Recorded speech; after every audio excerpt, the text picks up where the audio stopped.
जय श्री कृष्णा। श्रीमद्भगवत गीता के 13वें अध्याय का महात्म्य।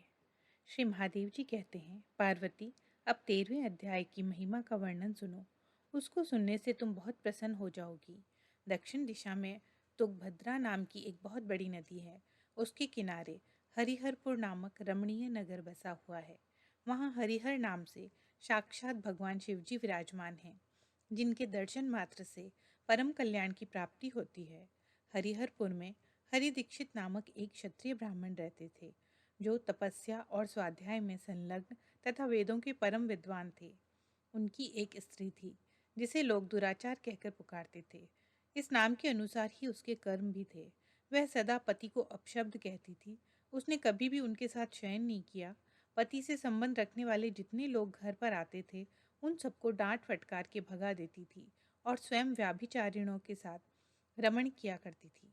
एक दिन नगर को इधर उधर आते जाते हुए लोगों से भरा देख उसने निर्जन तथा दुर्गम वन में अपने लिए संकेत स्थान बना लिया।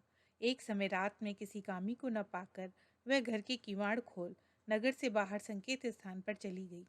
वह काम से वशीभूत होकर एक एक कुंज में तथा प्रत्येक वृक्ष के नीचे जा जाकर किसी प्रियतम की खोज करने लगी, किंतु उन सभी स्थानों पर उसका परिश्रम व्यर्थ गया।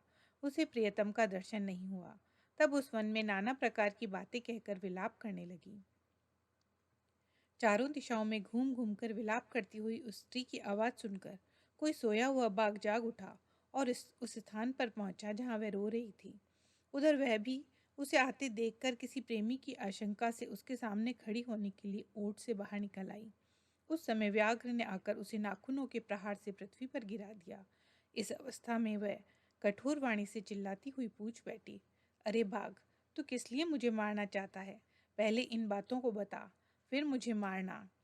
उसकी यह बात सुनकर व्याघ्र हंसता हुआ बोला, दक्षिण देश में मलापहा नामक एक नदी है। उसके तट पर मुनिपर्णा नगरी बसी हुई है। वहाँ पंचलिंग नाम से प्रसिद्ध साक्षात भगवान शंकर निवास करते हैं। उसी नगरी में मैं ब्राह्मण के रूप में रहता था। नदी के किनारे अकेला बैठा रहता और जो यज्ञ के अधिकारी नहीं हैं, उन लोगों से भी यज्ञ कराकर उनका अन्न खाया करता था। इतना ही नहीं, धन के लोभ से मैं सदा अपने वेद पाठ के फल को बेचा करता था। मेरा लोभ यहाँ तक बढ़ गया कि अन्य भिक्षुओं को गालियां देकर हटा देता और स्वयं दूसरों को नहीं देने योग्य धन भी बिना दिए ही हमेशा ले लिया करता था। ऋण लेने के बहाने मैं सब लोगों को छला करता था। समय व्यतीत होने पर मैं बूढ़ा हो गया।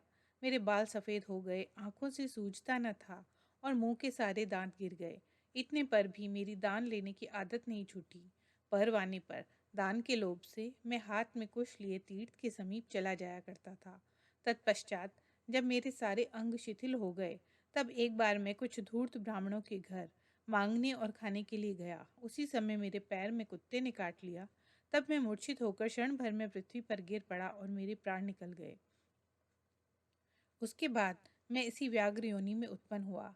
तब से इस दुर्गम वन में रहता हूँ तथा अपने पूर्व पापों को याद करके कभी भी धर्मिष्ठ महात्मा, यति, साधु पुरुष तथा सती स्त्रियों को नहीं खाता।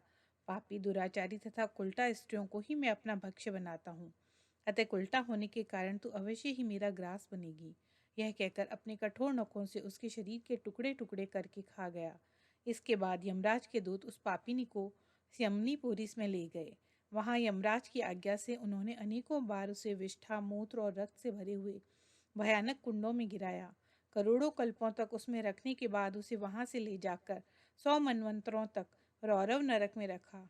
फिर चारों ओर मुंह करके दीन भाव से रोती हुई उस पापिनी को वहां से खींचकर दहनानक नामक नरक में गिराया। इस प्रकार उसके केश खुले हुए थे और शरीर भयानक दिखाई देता था। इस प्रकार घोर नारक यातना भोग चुकने पर वह महापापिनी इस लोक में आकर चांडाल योनि में उत्पन्न हुई। चांडाल के घर में भी प्रतिदिन बढ़ती हुई वह पूर्व जन्म के अभ्यास से पूर्ववत पापों में ही प्रवृत्त रही। फिर उसे कोढ़ और रक्तक्षमा रोग हो गया। नेत्रों में पीड़ा होने लगी। फिर कुछ काल के पश्चात वह पुनः अपने निवास स्थान हरिहरपुर को गई, जहाँ भगवान शिव के अंतःपुर की स्वामिनी जम्बका देवी विराजमान है। वहां उसने वासुदेव नामक एक पवित्र ब्राह्मण का दर्शन किया, जो निरंतर गीता के 13वें अध्याय का पाठ करता था। उसके मुख से गीता का पाठ सुनते ही वह चांडाल शरीर से मुक्त हो गई और दिव्य देह धारण करके स्वर्गलोक को चली गई। हरिओम तत्सत।